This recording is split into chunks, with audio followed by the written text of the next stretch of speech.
Friends, मैं सचिन कुमार अपने और आपके YouTube चैनल एम डिस्कसर पर आपका स्वागत करता हूं। हम लोग फर्स्ट ईयर फिजिक्स का 7 चैप्टर पढ़ रहे थे, बल तथा न्यूटन के गति विषयक नियम, force and Newton's law of motion. इसके अंतर्गत पिछले वीडियो में हम लोगों ने जो है न्यूटन के गति विषयक नियम और संवेग तथा संवेग संरक्षण के नियम के बारे में पढ़ा था। आज हम लोग अपने इस वीडियो के अंतर्गत संवेग तथा गतिज ऊर्जा में संबंध तथा इस पर आधारित आंकिक प्रश्न और जो है आवेग तथा न्यूटन के गति विषयक द्वितीय नियम के आधार पर प्रथम नियम की उत्पत्ति के बारे में पढ़ेंगे। तो शुरुआत करते हैं सबसे पहले संवेग तथा गतिज ऊर्जा में संबंध, relation between momentum and kinetic energy. ठीक, तो संवेग और गतिज ऊर्जा में क्या संबंध होता है, ये बहुत ही इंपॉर्टेंट टॉपिक है। संवेग तथा गतिज ऊर्जा में संबंध,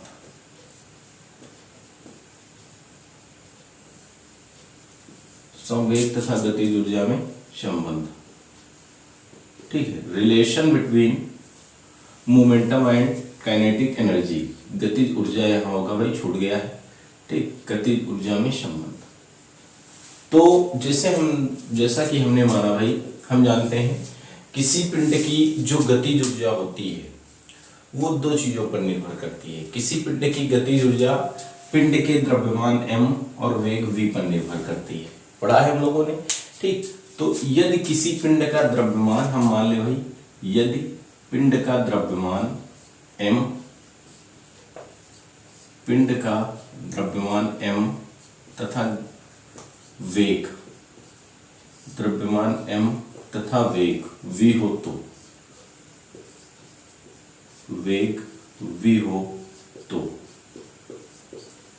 गतिज ऊर्जा कितनी हो जाती है, पिंड की गतिज ऊर्जा। गतिज ऊर्जा को हम लोग k से दर्शाते हैं। किससे दर्शाते हैं? k से। गतिज ऊर्जा जो k होती है, k बराबर होती है हाफ mv स्क्वायर, जहां m होता है पिंड का द्रव्यमान और v होती है पिंड का, v होता है पिंड का वेग। तो पिंड की गतिज ऊर्जा जो होती है हमारी k बराबर हो जाती है हाफ mv स्क्वायर। ठीक, यहां से वही ध्यान देना, ये जो हम लिख सकते हैं k बराबर, यहाँ पर जो इस समीकरण में दाहिना पक्ष है, इसमें दो पक्ष हैं, एक बायां पक्ष में k लिखा है, और जो दाहिना पक्ष है, दाहिने पक्ष में हमारा लिखा है 1/2 mv स्क्वायर। तो जो हमारा ये दाहिना पक्ष है, हम दाहिने पक्ष में क्या कर दें, m से गुणा और m से भाग। देखिए क्यों करेंगे, यहां से लिख दें भाई m से गुणा तथा भाग करने पर, m से गुणा तथा भाग करने पर। देखिए भाई, m से गुणा और भाग कर दें तो भाग करने पर यहां से कितना हो जाएगा भाई, k बराबर, ठीक, k बराबर कितना होगा, 1/2 m। ठीक, ये m से भाग और ये m से गुणा, और ये mv स्क्वायर हमारा था ही। ठीक है, m से गुणा किया और m से क्या किया, भाग किया। देखो इसको हम कैसे लिख सकते हैं, k बराबर 1/2 m, यहां से m का गुणा होगा, कितना होगा, m स्क्वायर और v स्क्वायर, तो इसको हम mv इस पूरे की घात 2 लिख सकते हैं भाई। k बराबर 1/2 mv स्क्वायर लिख सकते हैं। ठीक है, अभी कल हमने आपको पढ़ाया था, क्या पढ़ाया था, संवेग, पिंड का द्रव्यमान m, पिंड का द्रव्यमान m तथा वेग v हो तो, पिंड का द्रव्यमान m तथा वेग कितना हो, v, वेग v हो तो। ठीक है, पिंड का द्रव्यमान m तथा वेग v हो तो संवेग, संवेग कितना हो जाता है भाई, संवेग p बराबर, हमने बताया था द्रव्यमान m और वेग v का गुणनफल ही संवेग कहलाता है। तो संवेग p बराबर कितना हो जाएगा, mv हो जाएगा। ठीक है, तो यहां से देखिए हम कितना रखेंगे, k बराबर 1/2 m, और p के स्थान पर कितना लिखेंगे, mv, तो mv के स्थान पर p स्क्वायर है तो इसका क्या हो जाएगा, स्क्वायर हो जाएगा। ठीक, तो ये हमारा आ जाएगा k बराबर, ध्यान देना भाई, k बराबर कितना आएगा, p स्क्वायर अपान 2m, जहां p हो जाएगा पिंड का संवेग, m हो जाएगा पिंड का द्रव्यमान और k हो जाएगी पिंड की गतिज ऊर्जा। तो जो पिंड की गतिज ऊर्जा आ जाएगी, गतिज ऊर्जा हमारी के बराबर हो जाएगी p²/2m।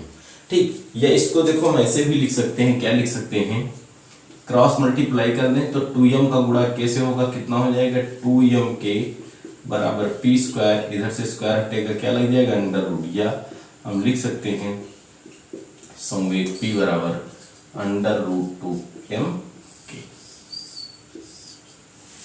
क्लियर? तो पिंड का संवेग p बराबर √2m के, यह हम लिख सकते हैं k बराबर p²/2m। ओके, तो ये हमारा हो गया पिंड की गति, पिंड के संवेग तथा गतिज ऊर्जा में संबंध। बहुत ही महत्वपूर्ण टॉपिक है, अक्सर इससे संबंधित क्वेश्चन पूछा जाता है। जैसे क्वेश्चन आपका दिया गया है इस पर संबंधित, क्वेश्चन कह रहा है, क्या कह रहा है, एक पिंड का द्रव्यमान, एक पिंड का द्रव्यमान 2 kg, 2 किलोग्राम तथा गतिज ऊर्जा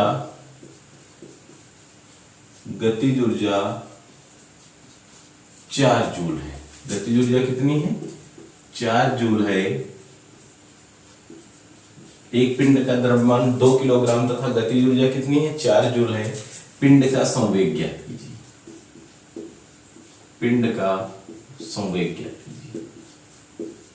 आप कर सकते हो भाई, यहां से संवेग ज्ञात कीजिए।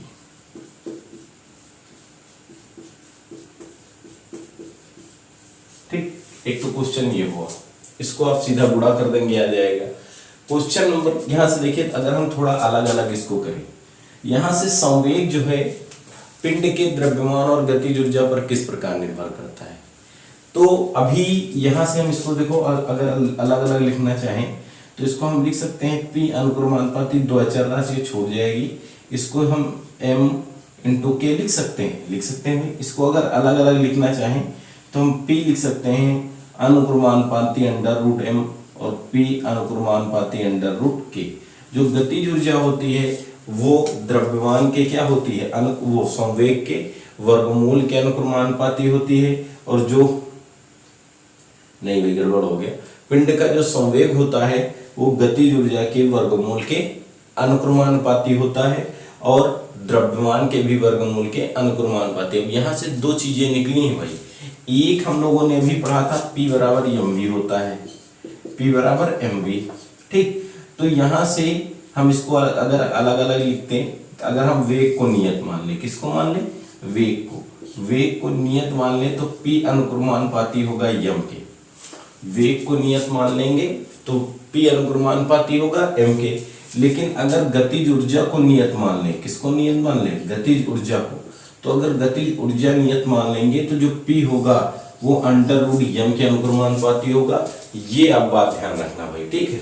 ये बहुत ही इंपॉर्टेंट चीज है क्वेश्चन से, कि अगर हम पिंड के वेग को नियत माने, क्या माने कि पिंड का वेग नियत है, जैसे कहा गया भाई, क्या कहा गया, एक वस्तु जो थी 2 मीटर पर, दो वस्तुएं जिनके द्रव्यमान 5 किलोग्राम तथा 4 किलोग्राम है, दो वस्तुएं जिनके द्रव्यमान 5 किलोग्राम तथा 4 किलोग्राम है, एक समान वेग से गतिमान है, एक समान वेग से गतिमान है, तो इनके संवेगों का अनुपात बताइए।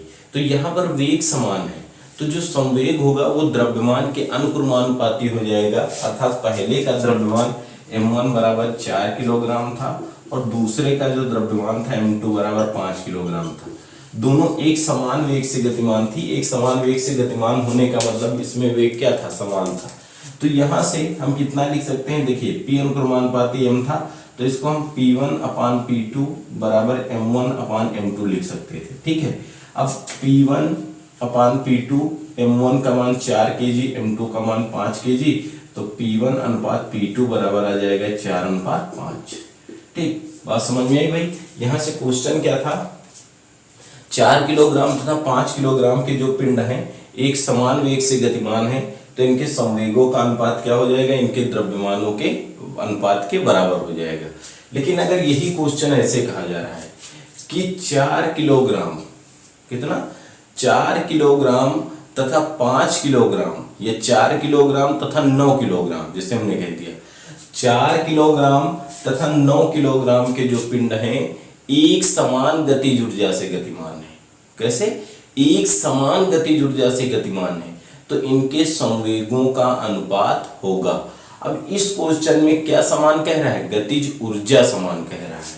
गतिज ऊर्जा अगर नियत मानते हैं तो उस कंडीशन में P अनुक्रमानुपाती किसके होता है? M के होता है। P अनुक्रमानुपाती M के होता है।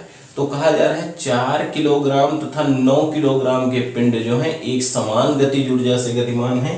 तो पहले पिंड का द्रव्यमान m1 बराबर कितना होगा? 4 किलोग्राम, और दूसरे पिंड का द्रव्यमान m2 बराबर कितना होगा? 9 किलोग्राम। तो 4 किलोग्राम और 9 किलोग्राम के जो पिंड है एक समान गतिज ऊर्जा से गतिमान, अर्थात गतिज ऊर्जा यहाँ से हम क्या कर दें? नियत। गतिज ऊर्जा को क्या कर दें? नियत। तो P अनुक्रमानुपाती होगा √m के, होगा भाई। तो यहाँ से कितना लिख सकते हैं? P1/P2 बराबर √ का चिन्ह लगाएंगे, इसको हम लिख सकते हैं m1/m2। तो ये हो जाएगा हमारा P1/P2, m1 के स्थान पर √4, m2 के स्थान पर 9, 4 का वर्गमूल 2, 9 का वर्गमूल 3, अर्थात संवेगों का अनुपात आएगा 2:3। तो इस तरीके से क्वेश्चन इसमें पूछे जाते हैं। ठीक है, तो आपको ये ध्यान रखना है कि P बराबर mv होता है, लेकिन हम यहाँ से जब वेग को नियत लेते हैं तो जो संवेग होता है वो द्रव्यमान के अनुक्रमानुपाती होता है। और गतिज ऊर्जा के रूप में हमने पढ़ा है संवेग P बराबर होता है √2m के, जहाँ m पिंड का द्रव्यमान और k क्या होती है? गतिज ऊर्जा। 2 अचर राशि या चर राशि को कंसीडर नहीं करेंगे, ठीक, जब हम तुलना करते हैं तब।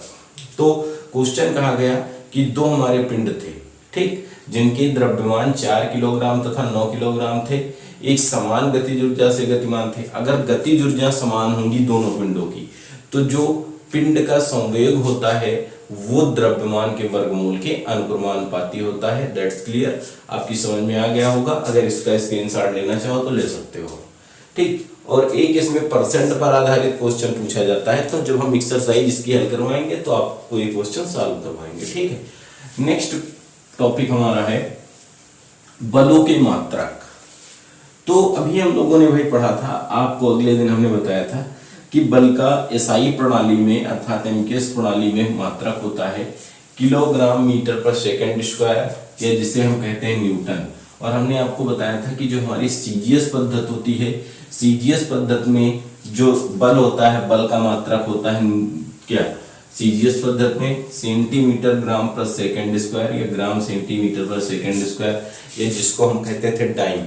लेकिन यहाँ पर जो हम पढ़ेंगे बल के मात्रकों की, तो बल के यहाँ पर 2 मात्रक होते हैं, ठीक है। कितने मात्रक होते हैं? 2। बल के हमारे यहाँ पर 2 मात्रक बताए गए हैं। एक होता है हमारा निरपेक्ष मात्रक और एक होता है गुरुत्वीय मात्रक, ठीक। तो बल के 2 मात्रक होते हैं। सबसे पहली बात हम कहते हैं एक होता है हमारा निरपेक्ष मात्रक और एक होता है हमारा गुरुत्वीय मात्रक।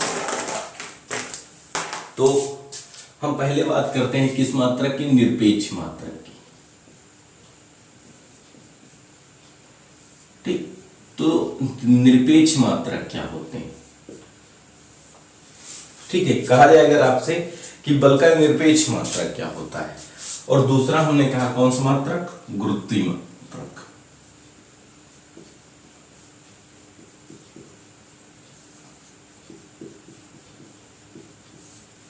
ठीक, तो देखिए निरपेक्ष मात्रक क्या होते हैं कि जैसे कहा गया भाई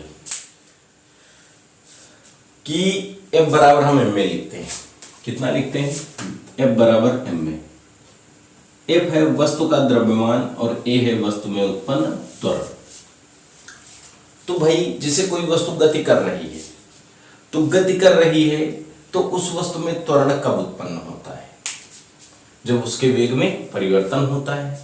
वस्तु में त्वरण कब उत्पन्न होता है? जब वेग में परिवर्तन होता है। और वेग में परिवर्तन कब होता है?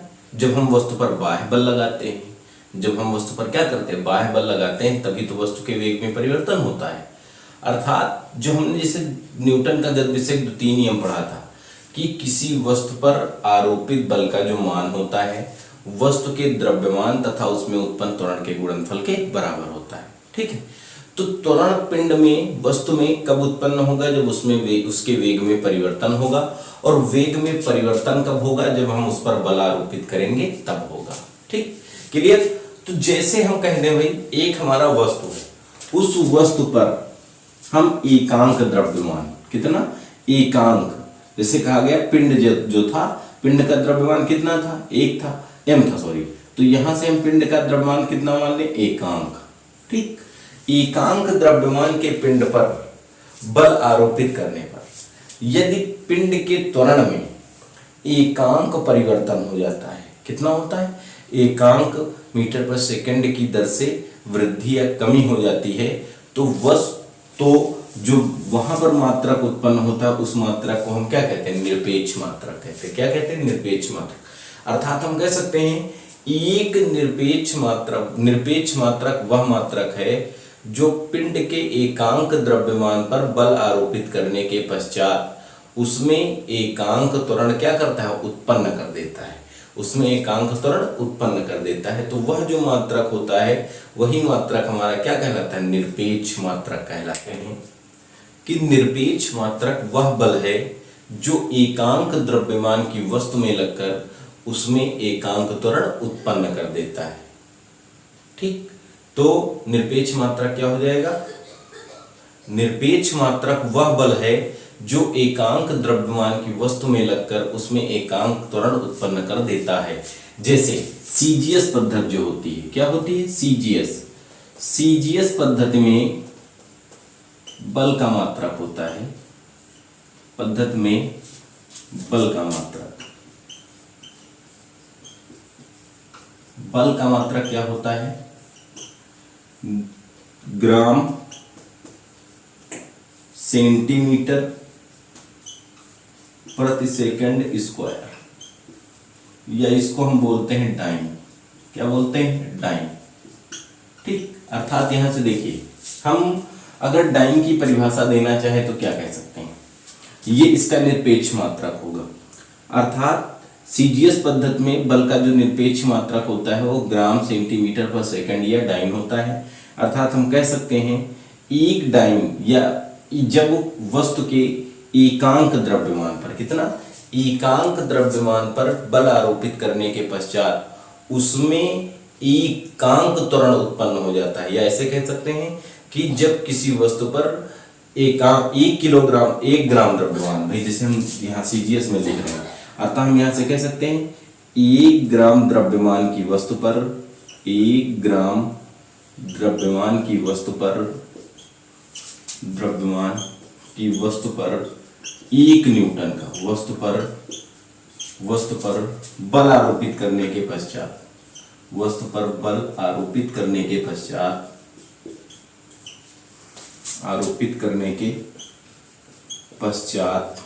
उसमें 1 सेंटीमीटर प्रति सेकंड स्क्वायर का त्वरण उत्पन्न हो जाता है, तो वह जो मात्रक होता है बल का मात्रक क्या कहलाता है? डाइन या ग्राम सेंटीमीटर पर सेकंड स्क्वायर कहलाता है। और ये बल का कौन सा मात्रक है? निरपेक्ष मात्रक। अर्थात निरपेक्ष मात्रक की अगर हम परिभाषा दें तो क्या कह सकते हैं? बल का निरपेक्ष मात्रक वह बल है जो एकांक द्रव्यमान की वस्तु में लगकर उसमें एकांक त्वरण उत्पन्न कर देता है।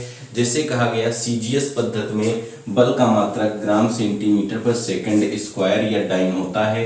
तो इसका मतलब क्या है? अतः 1 ग्राम द्रव्यमान की वस्तु पर बल आरोपित करने के पश्चात उसमें 1 सेंटीमीटर पर सेकंड स्क्वायर का त्वरण क्या होता है? उत्पन्न हो जाता है। तो यह जो आरोपित बल होता है 1 डाइन कहलाता है। और यह कैसा मात्रक है? निरपेक्ष मात्रक है। ठीक, फिर हम एसआई प्रणाली की बात करते हैं अगर, तो जो हमारी एसआई प्रणाली होती है, एसआई प्रणाली में इसका मात्रक होता है बल का न्यूटन, या कहते हैं इसे हम किलोग्राम मीटर प्रति सेकंड स्क्वायर, किलोग्राम मीटर प्रति सेकंड स्क्वायर। अतः यहां से हम इसकी परिभाषा देना चाहें तो एक निरपेक्ष मात्रक वह बल है जो 1 किलोग्राम की वस्तु पर आरोपित करने के पश्चात उसमें 1 मीटर पर सेकंड स्क्वायर का त्वरण उत्पन्न कर देता है। ठीक, तो इस तरीके से हम इसकी परिभाषा दे सकते हैं। अब गुरुत्वीय मात्रक की बात करते हैं भाई। देखिए कौन सा मात्रक, गुरुत्वीय मात्रक, ग्रेविटेशनल यूनिट ऑफ फोर्स, बल का गुरुत्वीय मात्रक। ठीक, अगर हम बल के गुरुत्वीय मात्रक की बात करें तो क्या होता है भाई, सेम कंडीशन है। एक गुरुत्वीय मात्रक वह बल है जो एकांक द्रव्यमान की वस्तु पर आरोपित करने के पश्चात उसमें गुरुत्वीय त्वरण के बराबर या g के बराबर त्वरण उत्पन्न कर देता है। ठीक, तो गुरुत्वीय मात्रक क्या होगा, अर्थात गुरुत्वीय मात्रक पर हम कह सकते हैं g का प्रभाव पड़ेगा। g क्या है, गुरुत्वीय त्वरण का प्रभाव पड़ेगा। ठीक है, तो बल के गुरुत्वीय मात्रक क्या हो जाएंगे, अर्थात हम कह सकते हैं एक बल का गुरुत्वीय मात्रक वह बल है जो एकांक द्रव्यमान की वस्तु पर आरोपित करने के पश्चात उसमें गुरुत्वीय त्वरण के बराबर अर्थात g के बराबर त्वरण उत्पन्न कर देता है। जैसे सीजीएस पद्धति में इसका जो मात्रक होता है, सीजीएस पद्धति में मात्रक होता है ग्राम भार मात्रक। सीजीएस पद्धति में जो है बल का गुरुत्वीय मात्रक होता है ग्राम भार। क्या होता है, ग्राम भार। ठीक, अब सीजीएस पद्धति में जो ग्राम भार होता है इसका मात्रक, अब भार नामक शब्द हटाएंगे। ठीक, तो भार आपका होता है जी, एम क्या हो जाता है, किसी वस्तु का भार जो होता है W बराबर होता है mg। ठीक, m है द्रव्यमान, g क्या है, गुरुत्वीय त्वरण। तो द्रव्यमान के स्थान लिए यहाँ पर हमने ग्राम लग दिया और उसके लिए क्या रख दिया, भार। तो जब भार नामक शब्द हम हटाते हैं तो इसके स्थान पर देखिए जो सीजीएस पद्धति है, सीजीएस पद्धति में गुरुत्वीय त्वरण का मात्रक मान होता है 980। कितना होता है, 980 सेंटीमीटर पर सेकंड स्क्वायर। तो 1 ग्राम भार बराबर यहां से हम लिख सकते हैं 1 ग्राम भार बराबर हो जाएगा 980। ठीक, वही जी हटाएंगे तो जी के स्थान पर कितना रखेंगे, 980। ठीक, क्या अगर उसमें बदले तो निरपेक्ष मात्रक में तो ग्राम सेंटीमीटर प्रति सेकंड स्क्वायर, ये हो जाएगा निरपेक्ष मात्रक में बदलने पर इसका मान। ठीक, तो 1 ग्राम भार एक गुरुत्वीय मात्रक में 980 ग्राम सेंटीमीटर पर सेकंड स्क्वायर अर्थात बल के निरपेक्ष मात्रक होते हैं। इसी प्रकार अगर हम एसआई प्रणाली की बात करें, किसकी, एसआई प्रणाली, तो एसआई प्रणाली में जो बल का मात्रक हो जाएगा किलोग्राम भार। क्या हो जाएगा, किलोग्राम भार। अगर हम इस किलोग्राम भार की बात करें तो 1 किलोग्राम भार बराबर हो जाता है भाई, इसको जी से गुणा कर दे बस, भार हट जाएगा। ठीक है, और जी का गुरुत्वीय त्वरण का एमकेएस प्रणाली में मान होता है 9.8। तो 1 किलोग्राम भार बराबर 9.8 ठीक किलोग्राम रहेगा और भार हटेगा तो आएगा मीटर पर सेकंड स्क्वायर। ठीक, तो 9.8 किलोग्राम मीटर पर सेकंड स्क्वायर, ये इसका जो हो जाएगा कौन सा मान हो जाएगा भाई, ये हो जाएगा हमारे निरपेक्ष मात्रक में इतने गुरुत्वीय मात्रक हो जाएंगे, या इतने गुरुत्वीय मात्रक में जो है 1 किलोग्राम भार में 9.8 किलोग्राम मीटर पर सेकंड स्क्वायर होते हैं। तो ये गुरुत्वीय मात्रक और बल के मात्रक में, गुरुत्वीय मात्रक और निरपेक्ष मात्रक में संबंध हो गया। ठीक, देखिए जो गुरुत्वीय मात्रक होता है इसका मान बदलता रहता है। गुरुत्वीय मात्रक का जो मान होता है वो गुरुत्वीय त्वरण पर निर्भर करता है। किस पर, गुरुत्वीय त्वरण पर निर्भर करता है। गुरुत्वीय त्वरण बोले तो जी पर निर्भर करता है। और गुरुत्वीय त्वरण का मान जो होता है, पृथ्वी तल से हम ऊपर जाएं, पृथ्वी तल से नीचे जाएं, लगातार क्या होता है, घटता जाता है। और पृथ्वी के केंद्र पर गुरुत्वीय त्वरण का मान 0 होता है। तो यहाँ पर हम कह सकते हैं कि जो हमारा गुरुत्वीय मात्रक होता है इसका मान गुरुत्वीय त्वरण पर निर्भर करता है, इसलिए यह नियत नहीं होता है। पृथ्वी के विभिन्न बिंदुओं पर इसकी जो वैल्यू होती है वो भिन्न भिन्न होती है, क्योंकि जी का मान जो होता है वो लगातार बदलता रहता है। ठीक है, तो ये हमारी बात हुई। अब एक हम महत्वपूर्ण टॉपिक पर चर्चा करते हैं। जैसे परीक्षा में हमारा कभी क्वेश्चन पूछा जाता है कि न्यूटन के किस गतिविषयक नियम से पहले बल की अवधारणा की उत्पत्ति हुई थी। बल की उत्पत्ति किस जो है न्यूटन की गतिविषयक किस नियम के आधार पर उत्पत्ति हुई थी इसकी, तो लोग अक्सर लगा देते हैं द्वितीय नियम F बराबर m में, लेकिन ये गलत है। किस नियम के आधार पर हुई थी? प्रथम नियम के आधार पर हुई थी। देखिए कैसे हुई थी। ठीक, तो यहां से हम लिख सकते हैं, भाई क्या लिखें, जैसे क्वेश्चन आया, सिद्ध कीजिए न्यूटन के गति विषयक नियम की सहायता से कि द्वितीय न्यूटन के गति विषयक द्वितीय नियम में प्रथम नियम सम्मिलित है या प्रथम नियम उत्पत्ति की जा सकती है। तो हम यहाँ से क्या कह सकते हैं? द्वितीय गति विषयक नियम से प्रथम नियम की उत्पत्ति। न्यूटन के गति विषयक द्वितीय नियम के आधार पर गति विषयक द्वितीय नियम से प्रथम नियम की उत्पत्ति। द्वितीय नियम से प्रथम नियम की उत्पत्ति।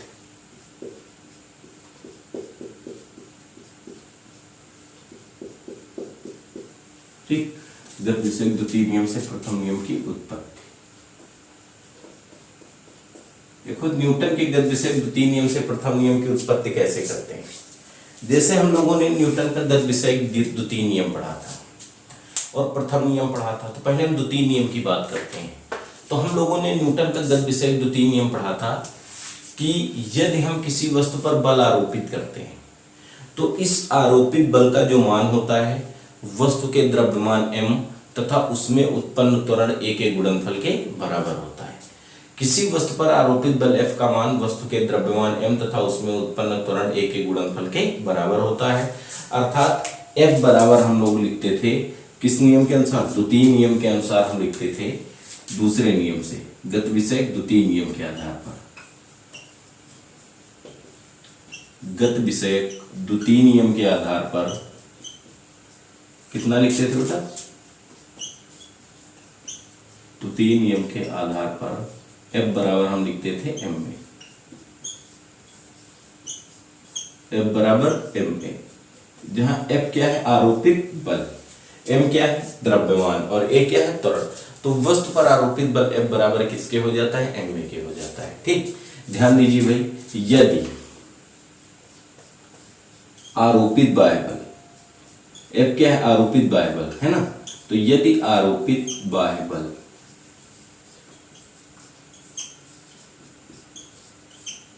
F बराबर किसके हो जाए? 0। आरोपित बाह्य बल F को अगर हम 0 के बराबर ले लें तो ma बराबर किसके हो जाएगा? 0। ma बराबर 0, जहां m क्या है? द्रव्यमान, a क्या है? त्वरण, बराबर 0। m चूंकि m is not equal 0, m कभी 0 के बराबर नहीं होता है, क्योंकि सभी वस्तुओं में द्रव्यमान होता है। द्रव्यमान कभी शून्य नहीं होता। जिसे कहते हैं इस मार्कर का द्रव्यमान शून्य है, नहीं, प्रत्येक वस्तु में द्रव्यमान होता है। द्रव्यमान कभी शून्य नहीं हो सकता है, किसी वस्तु का द्रव्यमान शून्य नहीं हो सकता है, इसलिए m is not equal 0, m 0 के बराबर नहीं होगा। तो a क्या है? त्वरण, a बराबर 0, a क्या है? त्वरण, अर्थात वस्तु का त्वरण कितना होगा? 0 होगा। तो देखिए अगर वस्तु का त्वरण 0 होगा तो यहाँ दो कंडीशन पॉसिबल है। कितनी कंडीशन? दो कंडीशन, a बराबर 0। तो दो स्थितियां पॉसिबल है। स्थितियां फर्स्ट आप ही बताएंगे भाई, स्थिति फर्स्ट क्या होगी? स्थिति प्रथम, a 0 कब हो सकता है? वस्तु में त्वरण कब 0 हो सकता है? जब पहली बात वस्तु विरामावस्था में हो। किस अवस्था में? अगर वस्तु विरामावस्था में है तो इसका मतलब इसका प्रारंभिक वेग कितना है? 0।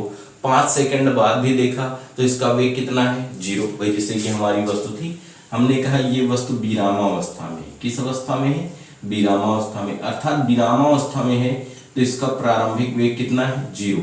इस पर t 5 सेकंड बाद देखिए, ठीक, 5 सेकंड इस पर हमने बल नहीं लगाया है, उसके बाद आए हमने इसको ऑब्जर्व किया, देखा 5 सेकंड बाद भी ये किस अवस्था में है? विरामावस्था में, अर्थात इसका वेग कितना है? अंतिम वेग भी 0 है। तो अगर यहां से हम त्वरण निकालें तो त्वरण a बराबर हम लिखते हैं अंतिम वेग माइनस प्रारंभिक वेग बटे समय अंतराल। ठीक, तो a बराबर प्रारंभिक वेग 0, अंतिम वेग 0, समय अंतराल 5, तो a बराबर कितना आएगा? 0, अर्थात वस्तु का त्वरण कितना है? 0 है। कब? जब वस्तु कब थी? विरामावस्था में थी, और इस पर हमने बल नहीं लगाया, बाह्य बल आरोपित नहीं किया, जैसे यहाँ लिखा है F बराबर 0। बाह्य बल आरोपित नहीं किया है, तो क्या इसकी स्थिति में कोई परिवर्तन होगा? नहीं होगा। विरामावस्था में थी तो विरामावस्था में रहेगी। नियम प्रथम क्या था कि यदि कोई वस्तु विरामावस्था में है तो विरामावस्था में रहेगी जब तक कि उस पर कोई बाह्य बल आरोपित ना किया जाए। तो वस्तु हमारी पहले किस अवस्था में थी? विरामावस्था में थी। त्वरण जीरो होने का मतलब हम बता रहे हैं कि अगर त्वरण जीरो है तो यहाँ पर एक कंडीशन पॉसिबल है कि वस्तु विरामावस्था में थी और 5 सेकंड बाद भी किस अवस्था में रहे? विरामावस्था में रहे। ठीक, तो उसका त्वरण कितना हो जाएगा? जीरो हो जाएगा। अर्थात यहाँ से कह सकते हैं कि यदि हम वस्तु पर कोई बाह्य बल आरोपित ना करें तो उसका त्वरण कितना होता है? शून्य होता है। ठीक, तो पहली कंडीशन है कि यदि वस्तु विरामावस्था में थी और तो विरामावस्था में रहेगी अगर उस पर बाह्य बल आरोपित ना करें। सेकंड कंडीशन हम बता दें भाई, तो सेकंड स्थिति में क्या हुई? सेकंड स्थिति की बात करते हैं। जैसे वस्तु हमारी एक समान वेग से गतिमान थी। अब त्वरण जीरो होने का मतलब दूसरी कंडीशन ये हो सकती है कि वस्तु कैसे गतिमान थी? एक समान त्वरण से गतिमान थी, एक समान वेग से गतिमान थी। सॉरी, एक समान वेग से गतिमान होने का मतलब है जैसे हमने देखा वस्तु जो थी 5 सेंटीमीटर पर सेकंड की चाल 5 मीटर पर सेकंड के वेग से गतिमान थी। कितने वेग से? 5 मीटर पर सेकंड के वेग से गतिमान थी। 10 सेकंड बाद हमने इसका फिर ऑब्जर्व किया तो 10 सेकंड बाद भी इसका देखा वेग कितना है? 5 मीटर पर सेकंड है। अर्थात किस वेग से गतिमान है? एक समान वेग से गतिमान है। तो यहाँ पर अगर हम त्वरण निकालें तो त्वरण के स्थान पर क्या लिखेंगे? प्रारंभिक वेग 5, अंतिम वेग 5, 5 माइनस 5 समय 10, अर्थात 0/10, अर्थात त्वरण कितना होगा? जीरो हो जाएगा। ठीक, तो वस्तु अगर एक समान वेग से गतिमान थी तो एक समान वेग से गतिमान रहेगी। कब तक? जब तक कि उस पर कोई बाह्य बल आरोपित ना किया जाए। ठीक, तो यही हमारा प्रथम नियम था। प्रथम नियम क्या था कि यदि वस्तु एक समान वेग से गतिमान है तो एक समान वेग से गतिमान रहेगी और यदि विरामावस्था में है तो विरामावस्था में रहेगी जब तक कि उस पर कोई बाह्य बल आरोपित ना किया जाए। तो यहाँ से हमने निष्कर्ष निकाल दिया कि वस्तु का त्वरण जीरो है तो दो स्थितियां पॉसिबल हैं, या तो वस्तु किस अवस्था में थी? विरामावस्था में थी। ठीक, तो विरामावस्था में रहेगी अगर उस पर हम बल आरोपित नहीं करेंगे तब। दूसरी कंडीशन हमने कही या तो वस्तु एक समान वेग से गतिमान थी, तो वस्तु एक समान वेग से कब तक गतिमान रहेगी? जब तक कि उस पर हम कोई बाह्य बल आरोपित ना करें, तभी तो उसका त्वरण जीरो होगा। ठीक है, तो इससे प्रथम नियम की पुष्टि हो गई कि यदि हमारी कोई वस्तु विरामावस्था में थी तो विरामावस्था में रहेगी और यदि एक समान चाल से गतिमान थी तो एक समान चाल से गतिमान रहेगी जब तक कि उस पर कोई बाह्य बल आरोपित ना किया जाए। तो इसमें देखिए प्रश्न एक हमारा आता है। कौन सा प्रश्न आता है? प्रश्न आता है कि न्यूटन के किस गति विषय किस नियम के आधार पर बल की अवधारणा की उत्पत्ति होती है। ठीक, तो न्यूटन के भाई पहला नियम प्रथम नियम दिया गया था सबसे पहले और उसमें बल की अवधारणा की बात हुई थी कि यदि कोई वस्तु एक समान वेग से गतिमान है तो एक समान वेग से गतिमान रहेगी और अगर विरामावस्था में है तो विरामावस्था में रहेगी जब तक कि उस पर कोई बाह्य बल आरोपित ना किया जाए। ठीक, तो अक्सर लोग जब ये क्वेश्चन पूछा जाता है तो उसमें विकल्प जो होता है लगाते हैं न्यूटन का गति विषय द्वितीय नियम, लेकिन द्वितीय नियम की उत्पत्ति बाद में हुई। पहले कौन सा नियम आया? प्रथम नियम आया। तो क्वेश्चन होता है कि न्यूटन के किस गति विषय नियम के आधार पर बल की अवधारणा की उत्पत्ति होती है? तो किस नियम के आधार पर होती है? प्रथम नियम के आधार पर होती है।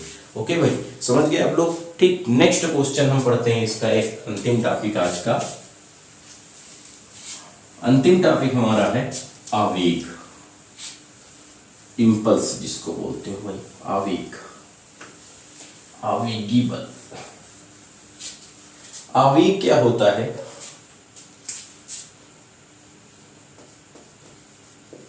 आवेग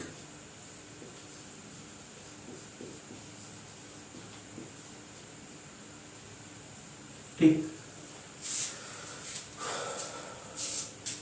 आवेग होता है भाई जैसे आप देखिए कोई व्यक्ति जा रहा है, ठीक, आराम से गतिमान है और उसको पीछे से एक तेजी से चलता हुआ वाहन आए और टक्कर मार दे, तेजी से आए और उसको टक्कर मार दे, तो वो टक्कर कितने समय के लिए होगी? बहुत सूक्ष्म समय के लिए होगी और वस्तु की स्थिति में क्या हो जाएगा? परिवर्तन। भाई वो पहले खड़ी हुई अवस्था में थे, अब टक्कर मार के पता नहीं कहाँ जाके गिरे, है ना। तो बल कैसा लगा है? सूक्ष्म अवस्था के लिए इतनी तेजी के साथ आया, सूक्ष्म समय के लिए लगा और उसकी स्थिति में क्या कर दिया, परिवर्तन कर दिया।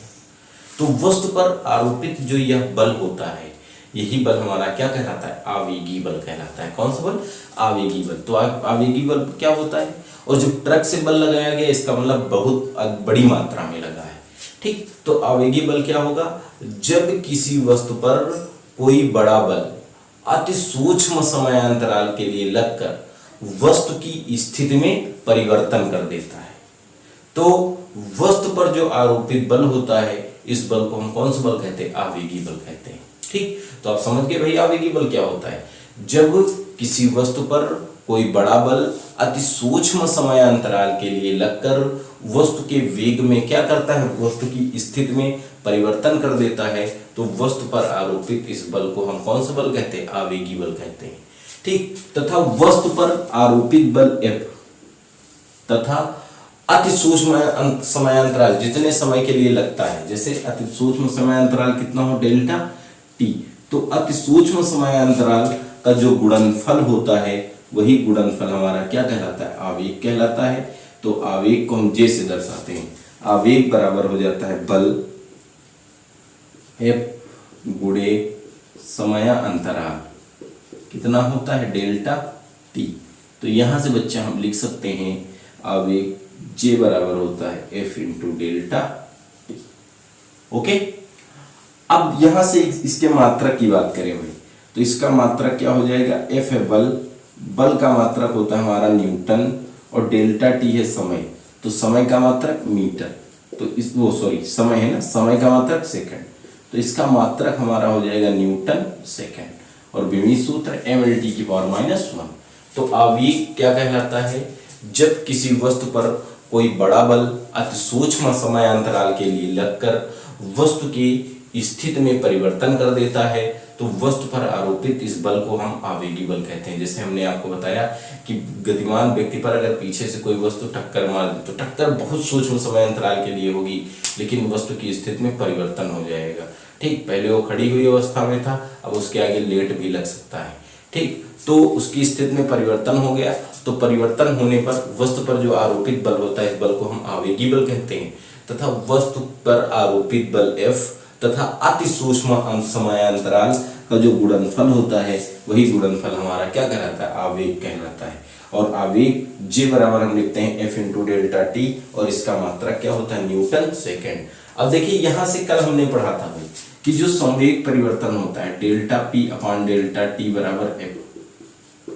तो देखो बेटा, यहां से हम डेल्टा t को उधर भेज दें तो डेल्टा p बराबर F इंटू डेल्टा t लिख सकते हैं, जहां डेल्टा p क्या है, संवेग में होने वाला परिवर्तन, F क्या है, वस्तु पर आरोपित बल, डेल्टा t क्या है, समय अंतराल।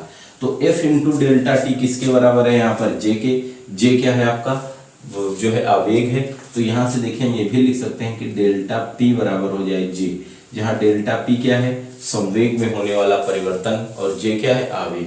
तो किसी वस्तु के संवेग में होने वाला परिवर्तन जो होता है वही क्या कहलाता है, बल आवेग कहलाता है। तो इस आधार पर इसकी परिभाषा ये भी दे सकते हो, ठीक है, कि संवेग परिवर्तन की दर जो होती है आरोपित बल के बराबर होती है, अर्थात F के, तो क्रॉस मल्टीप्लाई कर देंगे तो डेल्टा F बराबर हो जाएगा F इंटू डेल्टा t, जहाँ F हो जाएगा आरोपित बल और डेल्टा t हो जाएगा समय अंतराल। तो यहाँ से डेल्टा p के स्थान पर हम कितना लिख सकते हैं भाई, J लिख सकते हैं। तो ये हमारी प्रक्रिया आ जाएगी, अर्थात वस्तु पर आरोपित बल जो होगा वो आवेग के संवेग परिवर्तन के बराबर होगा, ठीक। तो ये आज हमारा अंतिम टॉपिक था, इसको हमने पढ़ लिया। अब अगले जो है टॉपिक में जो हम अगली वीडियो देखेंगे नेक्स्ट डे, तो हम पढ़ेंगे आवेग जो होता है, ठीक है, क्या होता है, आवेग। आवेग से संबंधित कुछ एग्जाम्पल, जैसे जब हम फर्श से ऊपर कूदते हैं, ठीक है, जब हम ऊंचाई से कूदते हैं तो हमारे पैरों में चोट क्यों लगती है, ठीक। जो होते हैं वाहन में जो होते हैं साकर क्यों लगाए जाते हैं, ठीक। और जो है पढ़ेंगे कि खिलाड़ी गेंद को कैच करते समय अपने हाथ को पीछे की ओर क्यों खींच लेता है। इन सभी कारणों पर हम चर्चा नेक्स्ट वीडियो में करेंगे। तो अगर आपको हमारा ये वीडियो पसंद आया हो तो आप हमारे इस वीडियो को लाइक, चैनल को शेयर और कमेंट करेंगे तथा हमारे चैनल को सब्सक्राइब करेंगे, जिससे आने वाली वीडियो की नोटिफिकेशन आपको प्राप्त हो।